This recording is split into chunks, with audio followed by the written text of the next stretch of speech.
This isn't a question. I just wanted to say thank you for reminding me that I'm not alone, and thank you for helping me through the rage and the despair of last year. And thank you for reminding me that it's okay for me to exist because I forget sometimes. So, thank you.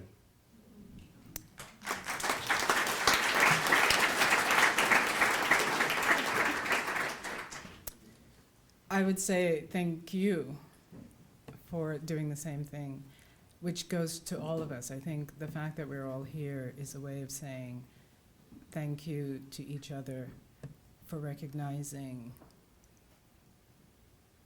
the gaps that we hold in this culture.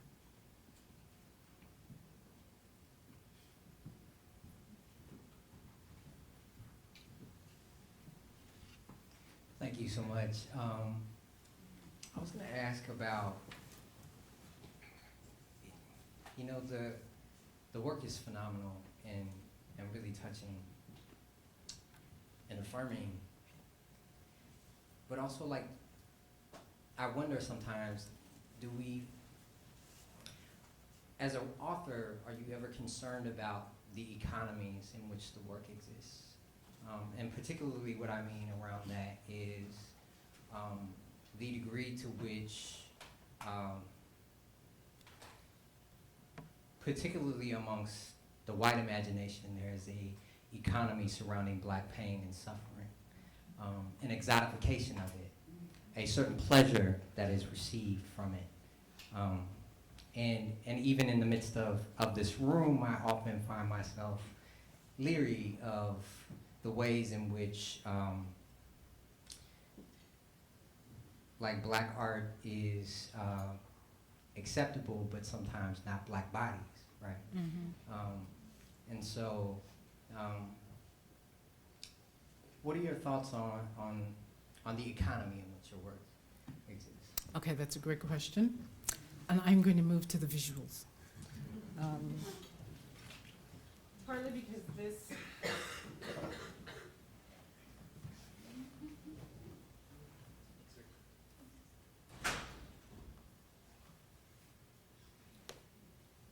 this was something that I was thinking about relative to the book.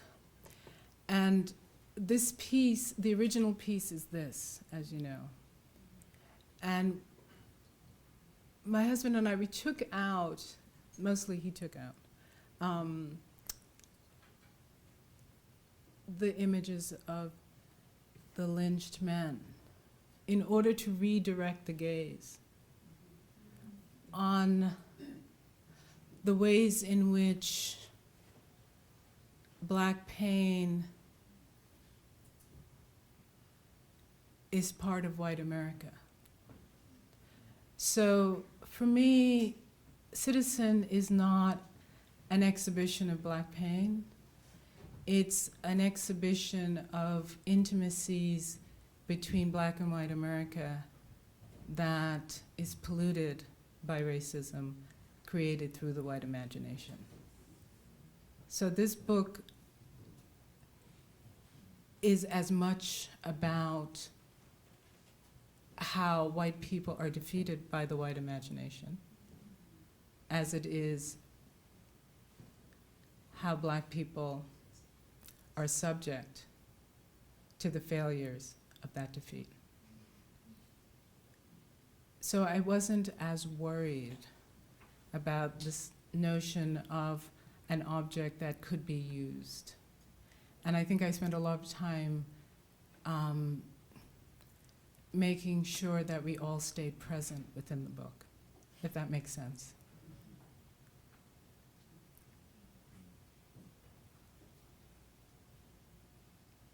Or else I would have kept this photo as it is. It took a long time to get them to give us permission to take out the bodies, because they said there are lots of people who could use this photo in ways that we would rather they didn't. And so I had to send them the text, and then they agreed.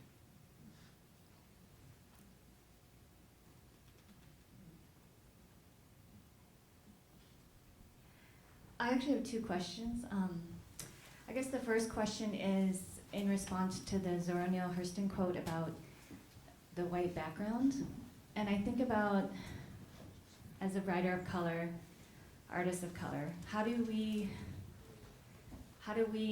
relate to that background? Do we change it or do we color it?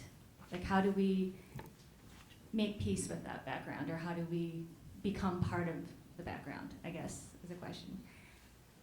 And the other question is, I spent a lot of time in the Bay Area, and there is a great divide between experimental poetry and narrative poetry. And how do you reconcile yourself as a poet with pressures from, I guess, maybe even publishers, but also peers, about using language in a more experimental way, and how to navigate that with staying true to your story and staying true to your own voice, I guess.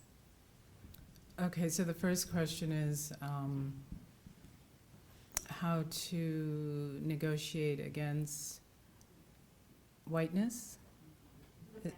The background, whiteness in the background. So perhaps that's really a question about capitalism and the way in which white privilege functions in this culture, because I think also white people are being thrown up against the white background. That, you know, on a certain level, we're all aspiring to something that doesn't exist. And the fiction is that there is a construction of whiteness that is transcendent and floats above economic struggles, you know, issues around health insurance, issues around all of those things. And the reason I think whiteness holds on to the fiction that whiteness is not a political and social and cultural construction, but rather a norm that is untouched by all of the dirtiness of life, is that it gives them something to aspire to. And it also gives the culture a way to control. So I think that if we all began to see ourselves as separate from the construction of whiteness, the construction of blackness, and that those things are, also invested in capital, then we would begin to understand we are actually allied in many ways. There's a book called Cruel Optimism by Lauren Ballant. And it's a book that means a lot to me because she talks about the ways in which we will destroy ourselves in order to aspire to something that doesn't exist. And we saw that with the crash, with the housing market. How many white people were in debt? You know, but what we saw was a house and 2 cars. And then the market, and then that happened. I mean, on my own block, somebody left a Jaguar in their driveway and their house in the middle of the night and disappeared. Because the whole thing was constructed and had nothing to do with actually how much money they made and who they were in the world. So I think this is why it's always sad to me when you say to a white person, hey, why'd you do that? Why did you say that? Let's think about why that happened. Because if they would engage, then we would be able to see how the construction is a construction and not a reality. There are inequities in terms of the government. I was watching Loretta, is it Lynch? In the confirmation hearings, and then I heard this voice and I thought, I know that's Orrin Hatch. And and it was, and he was saying, how do we know you're not you're not going to do exactly what Obama tells you to do. And really what he was saying is, how do we know you're not black? You know, that was the undercurrent. So again, it was like, we have a sense of what black construction is. And how do we know you're not going to do that? You're not going to be black, whatever that means. And so I think we can ask the same thing of whiteness. You know, because when I heard Orrin Hatch's voice, I was like, oh, he's going to be white. He's going to do that white thing. You know? In terms of being subject to the various poetry awards, I don't really see them as wars, and I don't see them as problems. I see them as different poetics which allow me to think about different ways in which a language can move. And then I take from that what I need. Because the idea is not to replicate something that's already out there. The idea is to make the thing that I want to make. And if in experimental poetics, if in language poetry, if something Charles Bernstein or Lynn Hagenian have written interests me, and it often does, then I use it because I'm able to use it. But if something Robert Lowell said also interests me in the use of the first person and how confessional work works, interests me, that is also something to engage. I mean, life for me is, you know, this is going to be the cliche of the evening, but it's short. And I don't have a lot of time. And I think I'm just trying to get my work done. And I'm lucky enough to have a publisher that will publish my work, hopefully, in the future, when I do it. But yeah, I think, you know, I'll tell you a story I told my daughter. My daughter came home one day and she said, Mom, the teacher has signed a book. And then I read the book, and then I go to class, and she just reads the book to us. So why did she sign it? And I said, well, why don't you tell her that you're capable of reading the book yourself, and then maybe she could do something else. And then she came back. I said, did you tell her? She said, yeah. And what did she say? She said, no, I have a plan, and this is what we're doing. We're going to read the book out loud. And I said, all right, you tried. Now you've got to do the whatever. And she's like, what does that mean? I'm like, well, how many more days do you have in that class? Forget about it after that. Just whatever. And then you go on and do what you need to do. So, you know, you just take what you need and you move on. Claudia, can you talk about some of your emotions as you sat down to write Citizens?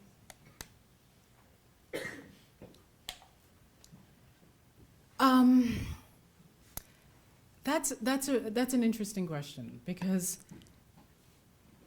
there were things that distressed me, things that, like the piece about the therapist, shocked me. I really was shocked by this. But when I'm working, I am not really engaged in emotion. I'm really interested in what language can do for me today, you know, on a certain level. It's like, how can I get the language to hold X, Y, and Z, but seem like an instant thought? And so you have all of this information, and you need 4 words that will bring forward the history, that will stay present, that will seem easy, that will create a kind of transparency in the text without losing its complexity. And sometimes it takes weeks to figure out the right order of those words or the words themselves. And I'll tell you an example. There was a piece in the book. Let's see if I can find it. It's early on. I'm just going to read it because it's hard to talk about it if I don't read it. Certain moments send adrenaline to the heart, dry out the tongue, and clog the lungs. Like thunder, they drown you in sound. No, like lightning, they strike you across the larynx. Cough. After it happened, I was at a loss for words. Haven't you said this yourself? Haven't you said this to a close friend who early in your friendship, when distracted, would call you by the name of her black housekeeper? You assumed you two were the only black people in her life. Eventually, she stopped doing this, though she never acknowledged her slippage. And you never called her on it. Why not? And yet, you don't forget. If this were a domestic tragedy, and it might well be, this would be your fatal flaw, your memory, vessel of your feelings. Do you feel hurt because it's the all black people look the same moment, or because you are being confused with another after being so close to this other? So when I first wrote that, I wrote, or because you're being confused with the housekeeper. And then I thought, no, all right. Is it because you're being confused with a servant? And then I thought, no, you could be a servant, so no. But then, so that became a class moment. It was like, is the issue class? Is it really class? And then I thought, no, that's not the issue. The issue is just that you want this person who you feel intimate with to know you as you, right? So then I was out walking my dog one day, and I really was like bothered by this. And then I came up with, or because you're being confused with another after being so close to this other. And I was so excited. And I was excited for a lot of reasons, because what she did in confusing me with the housekeeper was other me. And what that line did was other her, because I'm a really petty person, right? And so I love that the language enacted the act of othering through its own construction. But it took me, it was a 1.5 year problem to figure that out, Thank you.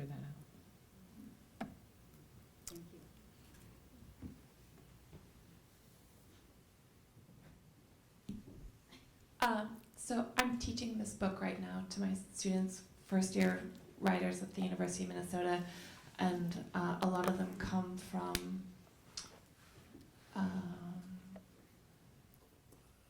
suburban backgrounds where there aren't a lot of, they're encountering blackness for the first time at the university, and they're reading this book, and in one of my classes on Monday, I noticed a lot of defensiveness coming up. We read the first section, which are these series of situations. And I think I'm really grappling with, especially because I'm white, how to encounter this defensiveness with sensitivity because of the conditioning that they're coming from, and not wanting to other them or be punitive, about their conditioning, but also move the conversation forward. Mm-hmm. And that's really challenging for me. Thank you. Okay, that's pedagogy around this is difficult because we don't do it, and often we don't do it in those kinds of classes. But defensiveness is natural. So perhaps one could make that one of the possible reactions, but only one of the possible reactions, and set up a rubric where, okay, give me 3 different ways of looking at this. The defensive way, the way that thinks about whiteness as its own construction up against blackness, and some positioning where one inhabits the blackness relative to the whiteness, so that it becomes more just really about pedagogy, about inhabiting different ways of thinking about a subject, rather than the justification of a self. In the classroom, I don't think we have to justify ourselves. In the classroom, we just have to inhabit ways of thinking. I mean, in fact, I think that's all we go to school for, to kind of become flexible in our equations, you know? So, yeah, I would try that. Yeah. Yeah, hi, thank you very much for coming. I love your stuff. So I just want to tell you a story. I wrote the story, and I gave it to my writers group to look at. And I've been working on it. It was a story about a family man and things he went through with his son and his wife. And at the very end of the story, the character is identified as African American in a very minor way. And one of the comments I got from a guy who's been in the writers group, this white guy forever, was he was so pissed at me. He says, "How come you didn't tell me in the beginning of the story?" And I said, I just looked at him and I go, "Why was that necessary?" He said, "Well, I would have had a whole different way of thinking about it." And I said, "That's not my problem." Yeah. I mean, I mean, you know, there are different positionings because there is that sense of like, it's not my problem. But I'm on this thing lately. I might get off it, but right now I'm on it.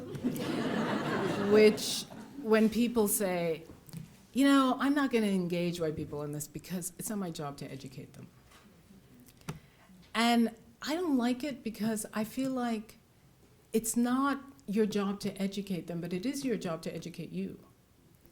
And it's not as if racism is a thing, you know, given the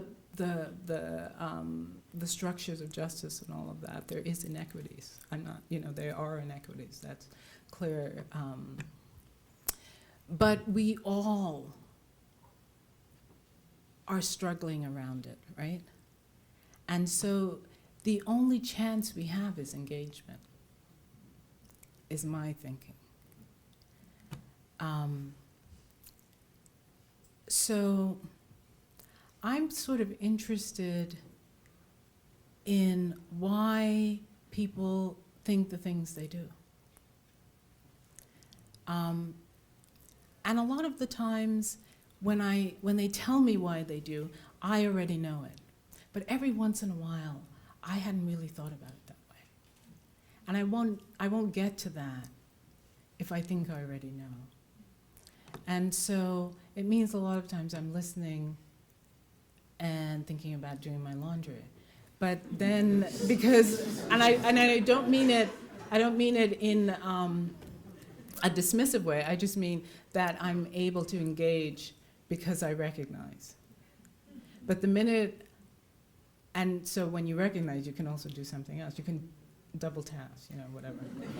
But then every once in a while something is said that I don't, that I have to sort of reposition myself around and figure out. So that happened, and that's amusing and expected. But the question is, if you push, what do you get? What else do you get? And also structurally, what else do you get in your own writing? So this is neither here nor there. It's just like in my head. This is how I go through the world, like, what? I don't know.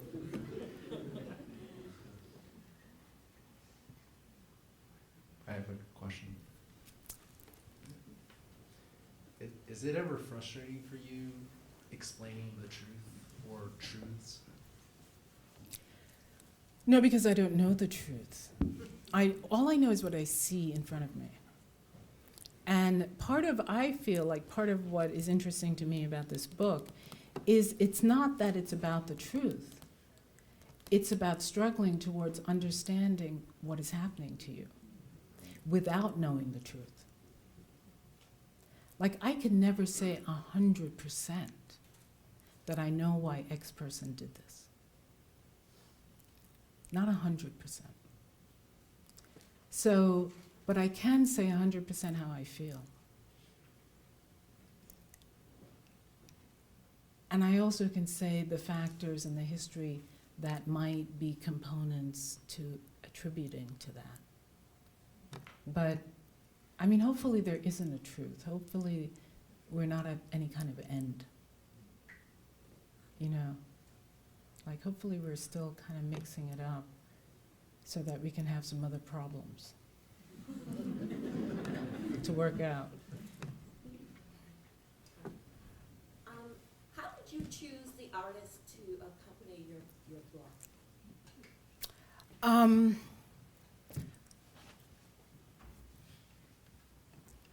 I think I chose them because on a certain level, there are lots of African American artists who I love who are not in the book.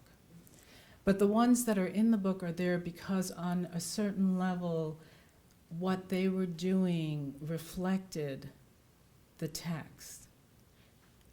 So that as, you know, in my ideal platonic aspirational self, I felt like, okay, the images will create a kind of pause. And the reader can escape into the beauty of this image. But the image will not end the investigation of the subject. The image will disallow that. So if you think you're going to come over here and rest, And so then you'll be thrown back into the text without having lost the issues at hand, right? But I'll show you.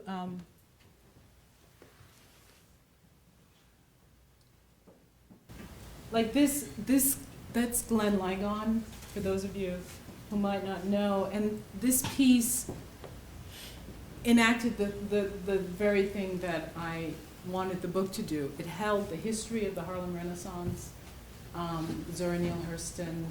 And I especially was interested in invoking Zora Neale Hurston because her practice was to interview Black folks and to archival the stories of Black people. So it was important to me to bring her forward. And I could do it through Glenn Ligon because he was using her there. I also, the fading of the language so that it then becomes not necessary to know the text, but be affected by the text, becomes a part of the reality of how race kind of dissolves into our everyday life. So the mechanism of the piece enacted that for me. But here's one where this piece is by John Newsom, and I ended up I thought I was going to use this piece.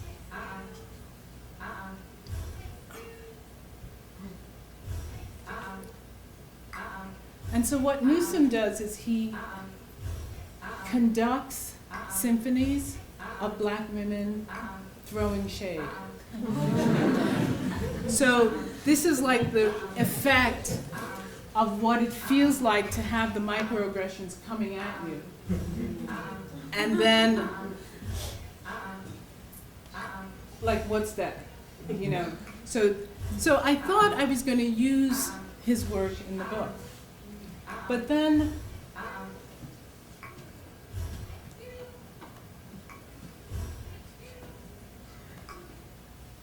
that happened. And Don Imus said that to those Rutgers girls. So I didn't end up using Newsom because I got that photograph when he apologized to the basketball team. And the looks on the women's faces was like,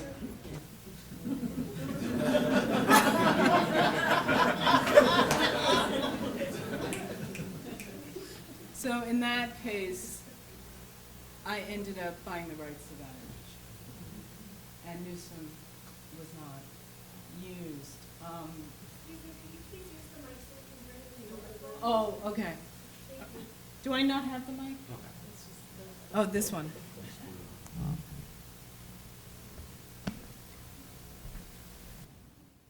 I have a mic on me, but I guess it's not working. This image The book only has a few documentary images, but this is Kellen Wozniacki. And the question was, do you put the Sarah Barton image, or do you trust that this image will harken back to that original image? And so I decided to just trust. Because even if it doesn't, if you don't have that other image, you still have Serena Williams to bounce it off of and resonate on a certain level. And then if you don't get the historical resonance, then that's okay. These are Nick Cave's images, and that the far is in the book. Nick Cave, after the beating of Rodney King, began to make these sound suits. And if you go to a Nick Cave show, you can put on the sound suits and then you don't see anybody's skin color. And everybody is one. We're all blue people or whatever. And I like Nick Cave because of this sense of what we need is a surrealist moment. We're not going to be able to negotiate ourselves out of this racism because it is part of what made us. We're going to have to jump. Somehow we're going to have to make a jump. We're going to have to leap. And so that's what his work does. I don't know how that jump will happen, but if you don't know his work, you go online and he has videos. His Hennessy Youngman, and he does these talks, these art talks, on what it means to be a successful black artist, what it means to be a successful artist, what it means to be, and they're actually quite engaging and interesting. This was interesting because I originally saw that piece, and that's a piece that ended up in the book. When I contacted the artist, I asked her if I could have the rights to the piece. She said, well, why don't I make a piece for the book? And she said, you could commission a piece. So I said, okay, I'll commission a piece. And so she made this piece. But tonally, they're very different. And so I went back to the original. There was something about, it's that kind of invisible currency of pain that you say to somebody, look, that has a currency of pain that this doesn't. And I don't know, I mean, she's a white artist, but she was like, but this is really beautiful. And I'm like, yeah, but I wasn't interested in the beauty. I was interested in the currency of pain that is communicated in the original. So we went back to the original. So it's this street, this piece came to the book at the last hour, actually. I was at a conference and somebody was flipping through their work and I saw this and I said to him, did you Photoshop that? And he said, no. That's a street. So. Claudia, could you read it so the overflow folks Oh. can see it? So the street, it's a sign with Jim Crow. And if you ask the residents, like, what does it mean that you want to live on the street? And my address is 149 Jim Crow Road. Okay.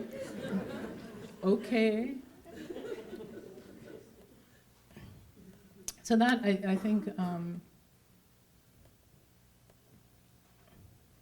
somebody asked me about this piece recently. It's a piece by Mel Chin. And you know how those of us who are older, you had encyclopedias in your house, like whole encyclopedias before the internet? And then you would ask your parents a question and they wouldn't know, but we would all look it up in the encyclopedia. And the encyclopedia would come out on, what was it, the Encyclopedia Britannica? Yeah. So Mel Chin took one of those encyclopedia sets And he took all of the images out and made these collages. And then he sent out the images to artists and said, write something to it. And I chose that one because I loved the idea of this black angel woman in conversation with these gargoyles. So it seemed like a kind of subtle way to talk about the canon and engagement in this canon. This piece has nothing to do with Obama, but it reminded me a little bit of him. We've talked about these two. This is a collage piece actually done by my husband that's in our house that I see all the time. And I was looking at it while I was working, and the ways in which masculinity is tied into so much of male aggression that gets played out through racism is interesting to me. And so it's sort of, this is Carrie Mae Weems. That piece came from a piece not so much about the blueness of the blue black boy, but different ways in which color is read in society, like high yellow, black, light skin, etc. This is also a Glenn Lycon piece. I love the way the faces are in conversation in this piece. The Zadan headbutting and Wangetu Mutu. This piece was the piece that that made me want to have images in the book, because the collage of, this is, and it goes back to the question about truth, that there is no truth. It's all so fucked up. And it's got you by the throat, literally. And there's a level on which, in which this piece did that for me. And then, of course, the Turner piece, which I love the fact that if you look at it without looking at it, you could see a sunset, you could see a sunrise, you could see a storm. And when you look more closely, which is in a sense what microaggressions are, you see the slaves that were thrown over. And this piece by Turner is especially interesting to me because it seems to me when people talk about how do we get to the macroaggressions, that's how we get there. You get these invisible microaggressions that cause the macroaggressions. So the same person who opens the door for the blonde lady and lets it close in the black lady's face ends up running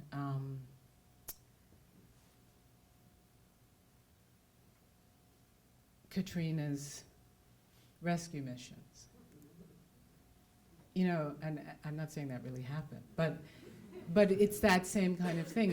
If you don't see a person as a human being, you're not going to start when somebody puts you in a position of power over them. And you're not going to start when you're on the jury and have to decide whether or not that policeman actually executed that boy. It's not suddenly going to come to you. So this piece seemed to do that. So that's a long, long answer. So maybe we should end there. Thank you so much.